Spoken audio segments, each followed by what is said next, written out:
My name is Beth Heile here for Board Game Geek TV, and I'm sitting with the artist and designer of the new game Quicksilver, Paul Imoboden and Randy Field. Now, if you guys could just give us a quick run through of what this game is all about, what a turn might look like, and the nuts and bolts of players and time. Sure. Starting from the very beginning, it's a game for 2 to 6 players. It takes about 10 to 20 minutes per player, depending on how long of a race that you're trying to make and how familiar you are with the game. You are trying to race around 3 checkpoints, 2 if you want the shorter version, and you are determining whether you're going to be using too much. Your focus will be on speed and racing to finish the game faster than your opponents, or by using combat to slow down your opponents, thereby taking the advantage of it. You're racing around in this neo-Victorian racing arena. This is the map of Paradise Falls, which is an isolated area somewhere in some place on some island.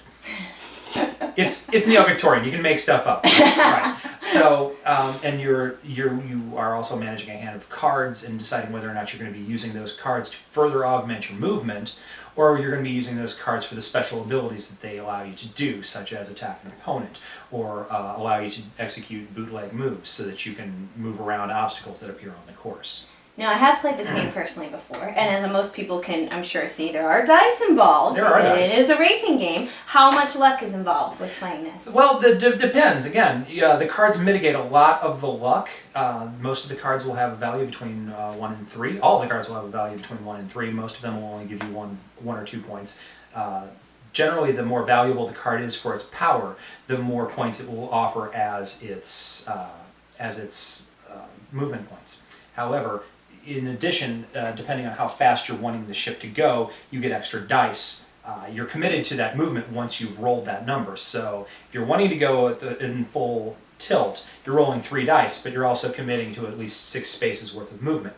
If you're willing to make that risk, go for it. So you can mitigate a very bad roll by augmenting your sum with cards. Exactly. And you can also take that good roll and make it even better, if you're willing to sacrifice some of your hand size in the process.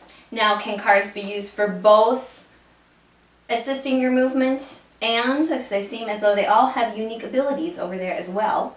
All the cards have all the cards have both a card value to it, which can be used for both movement and combats that you get involved in. There's also a card effect on there, but you can only use the card for one of those values. So you have a little bit of a choice. You have a lot of freedom, but with that freedom comes great responsibility. Now, as I'm looking at the board, which even sitting up here quite close has a lot of dimensional drop to it, which is a bit unsettling, as well as a card art that Randy has displayed over there. Randy, you are the engineer of all of this artwork. Yeah, it's been fun, really fun to work on this. There's been a lot of new challenges, things that styles I'm not entirely familiar with working in before. But yeah, no, I'm really glad you like the look of it, and yeah, we've put in a lot of time. Now, we don't often get to talk with artists when we're doing interviews, so that's I know. Woo! Now, how long typically would one card take you if you're just getting a name, say from Paul? How long would it take you from that concept of a name to a finished product? Well, the longest part of the process by far is the actual concept, is getting what the thing needs to look like, and then I go and I sketch it out, and I can usually go, once I have a sketch in hand, it's a solid day to a day and a half of actual digital painting to come up with the end result that you see. And how many images do you feel like you've created so far? There are 18 cards in the final game as it's going to be published, and there are another 5 cards that I've already done art for that aren't going to be in the game because we've removed them for bad effects on the mechanics. This map here, there may be an entire month of work that went into this map here. It's the biggest illustration I've ever done, and yeah, I'm really happy with the way it came out.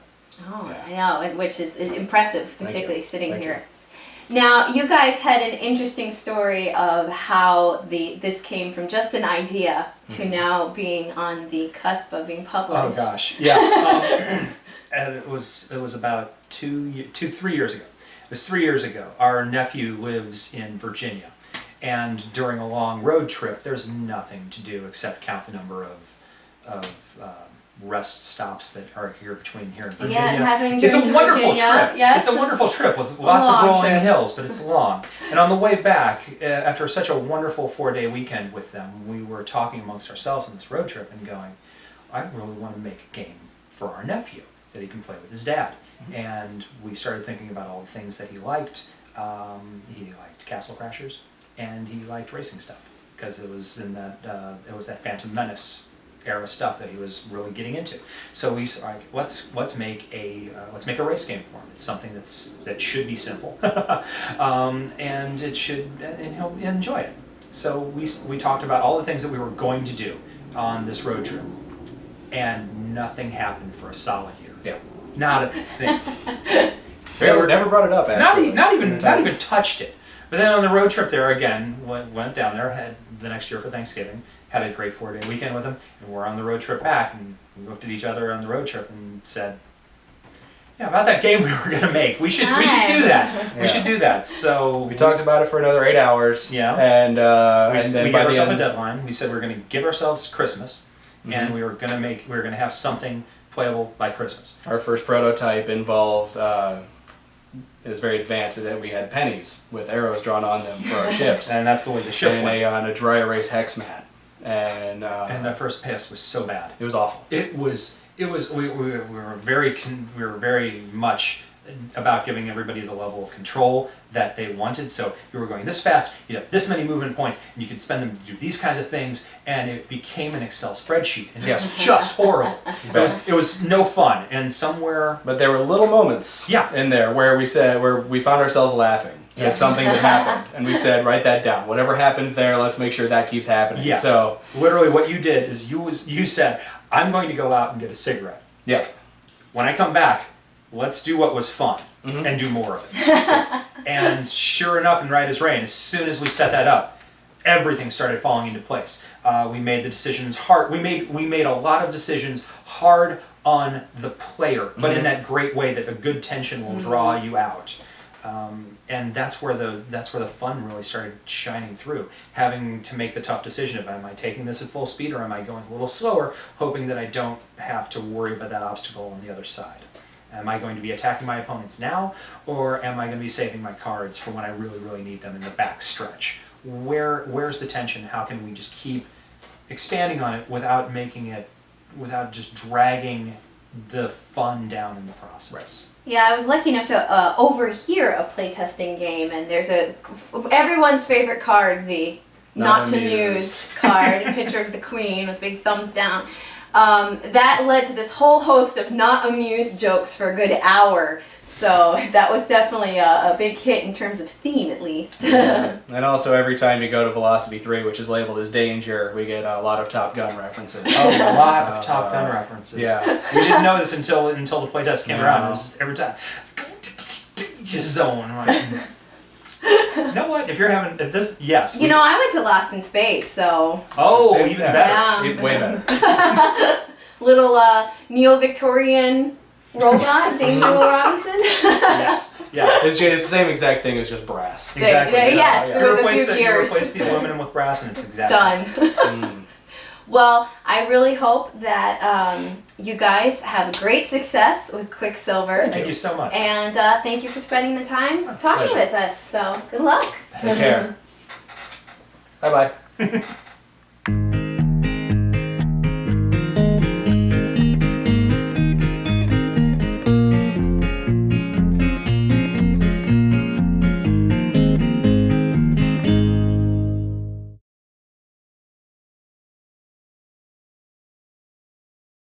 Can't we just be drinking at a bar? It's so much easier to tell people about things when I'm drinking at the bar.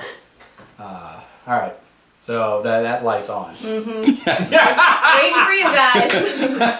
I'll never get here. You're gonna have to drag me along. Go ahead. Okay.